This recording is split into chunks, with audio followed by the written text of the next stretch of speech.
নমস্কাৰ বন্ধুসকল, welcome back to my another video'.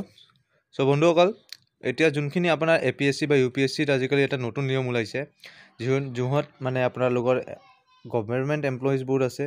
সেই গভৰ্ণমেণ্ট এমপ্লয়িজবোৰক যদি আৰু UPSC বা UPSCত এপ্লাই কৰিবলৈ বিচাৰে, তেতিয়াহ'লে নতুন এখন ফৰ্ম বা এখন আণ্ডাৰটেকিং ছাবমিট কৰিব লাগিব, আপলোড কৰিব লাগিব, যেতিয়া আপুনি মানে এপ্লাই কৰিব এই ৱেবছাইটত। নহ'লে কি সেই এপ্লিকেশ্যনখন কেনেকুৱা দিব লাগিব নিজৰ অফিচত, বা আৰু লগতে আণ্ডাৰটেকিংখন কেনেকুৱা থাকে, কি থাকে, সেই বিষয়ে চাম আজি ভিডিঅ'টোত। নহ'লে বলক আৰু দেৰি নকৰাকৈ ভিডিঅ'টো আৰম্ভ কৰোঁ। আৰু ভিডিঅ'টো আৰম্ভ কৰাৰ পূৰ্বে আপোনালোকক অনুৰোধ জনাইছোঁ, যদিহে প্ৰথমবাৰ মোৰ ভিডিঅ'টোলৈ আহিছে, তেনেহ'লে প্লিজ ভিডিঅ'টো ভাল লাগিলে লাইক কৰিব, ছাবস্ক্ৰাইব কৰিব আৰু শ্বেয়াৰ কৰিব নিজৰ বন্ধু বান্ধৱীৰ সৈতে। নহ'লে বলক ভিডিঅ'টো আৰম্ভ কৰোঁ। হ'ব লগা চ' বন্ধুসকল, এই আণ্ডাৰটেকিং ফৰ্ম এখন আপোনালোকৰ পাবলগীয়া হ'লে আগত অফিচত আপোনালোকে এনেকুৱা এখন এপ্লিকেশ্যন দিব লাগিব।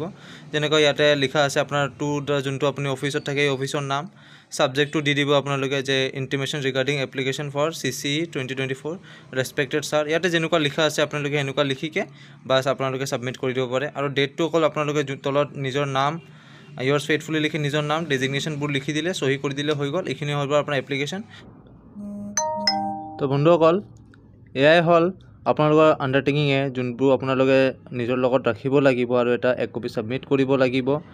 এনেকুৱা আণ্ডাৰটেকিং ফৰ গভৰ্ণমেণ্ট এমপ্লয়িজ, এনেকুৱা আপুনি লিখিকে নিজে ওলাই ল'ব পাৰিব আপোনাৰ লগত ৱাৰ্ডত যাই কিনে এনেকুৱা লিখি দিব, যেনেকুৱা ইয়াত লিখা আছে, I have intimated my head of office in writing on, সেই যোনটো ডেটত আপোনালোকে দিয়ে ছাবমিট, সেইটো ডেটত লিখিব date I have applied for the competitive examination 2024, আৰু এডভাৰটাইজ নাম্বাৰ ডেটেডটো লিখিকে প্লেচ দি দিব। আৰু যোনদিনা ছাবমিট কৰি আছে বা দি আছে সেইদিনা দি দিব। তলত আপোনাৰ নাম, অফিচৰ নাম, আপোনাৰ নাম, ডেজিগনেশ্যন, অফিচৰ নামবোৰ এইবোৰ দি দিব আৰু তাত আপোনাৰ চহীখন দি দিব।